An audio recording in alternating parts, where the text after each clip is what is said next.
Mi-2008, j'ai un ancien collègue de boulot de chez Kiabi qui bossait chez Quicksilver et qui me contacte. Donc, c'est grâce à ce contact chez Kiabi que, printemps 2008, je me retrouve à passer un entretien chez Roxy. D'un point de vue du lifestyle, de l'environnement, c'est même au-delà de mes attentes, j'allais dire, parce que c'est tellement différent, cette ambiance de surfeur. On la ressent vraiment dans l'entreprise. Après, d'un point de vue business, hyper différent. Moi, j'étais vraiment déboussolée par rapport au calendrier. Et ça, c'est le business wholesale qui veut ça. C'est là où il s'est dit, ces histoires de centre d'excellence Europe-États-Unis, c'est compliqué. Et c'est vrai que ça l'était, ne serait-ce que pour la cohérence des collections. Tu dessines les robes d'un côté, les pulls de l'autre, c'était quand même pas facile. Donc, il s'est dit, on va rapatrier toutes les équipes design et produits à un seul endroit. Et bien sûr, Pierre a choisi de le faire à Saint-Jean-de-Luz. C'était ça, sa vision à Pierre. C'est des marques qu'on vend aux consommateurs, c'est pas de l'appareil, c'est pas du footwear, c'est pas une campagne.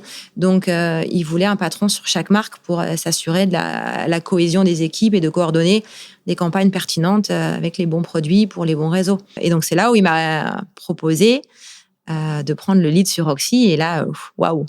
Quand on est manager, l'idée, c'est pas de faire le boulot des autres. Par contre, c'est important de comprendre ce qu'ils font pour pouvoir bien les épauler. Le premier board meeting qu'on a fait avec Octree aussi, aux États-Unis, c'était hyper impressionnant. C'est le seul board meeting, je me souviens, on a répété la veille. On avait vraiment tout un plan de communication qui était hyper important. Le soir où le Chapter 11 a été légalement acté, on a appelé tous les athlètes un par un. On a fait des emails aux athlètes qu'on n'arrivait pas à joindre. On avait un template qui nous était donné pour chaque athlète. J'ai passé ma nuit à envoyer des mails et à appeler ceux que je pouvais appeler. No bullshit.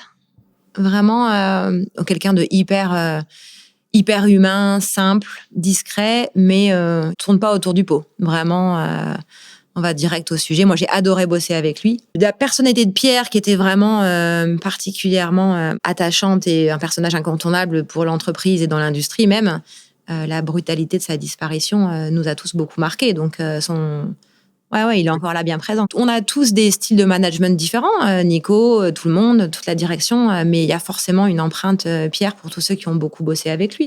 On est une marque créée en Californie, même si le groupe à la base est australien. Roxy a été créé en Californie, autour du surf, autour de la plage, et on a développé le snow avec beaucoup de succès. Alors que c'était pas non plus forcément évident au départ. Donc on se dit, on va développer aussi le côté activewear de la même façon. Pendant longtemps, c'était compliqué. Après, c'est privilégier le qualitatif au quantitatif. C'est vrai que quand j'étais même que sur Roxy avant le retail, comme tu dis, les fuseaux horaires, des calls tôt le matin, tard le soir, ça arrivait très souvent et beaucoup de voyages. Donc quand tu es en voyage, tu n'es pas à la maison. Après, oui, l'équilibre, il est super important et je pense qu'il est un peu plus dur à trouver pour les femmes que pour les hommes. Le ROCIMA, c'est important, effectivement, pour promouvoir notre industrie, promouvoir notre économie auprès des collectivités, auprès d'autres fédérations sportives.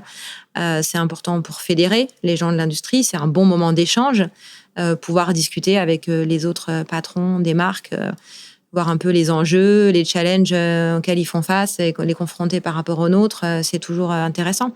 On a la chance de maintenant pouvoir s'appuyer sur les bureaux de sourcing du groupe Beaumanoir, parce qu'ils mettent à notre disposition toute leur expertise et leur bureau de sourcing. Ils en ont en Maroc, Turquie, Inde, Bangladesh, Chine, et ils ont repris notre bureau de Hong Kong. Et j'ai beaucoup travaillé avec eux ces 6 derniers mois, justement, sur la reprise de notre bureau historique de Hong Kong avec eux. Je suis allée plusieurs fois à Hong Kong avec eux cet hiver.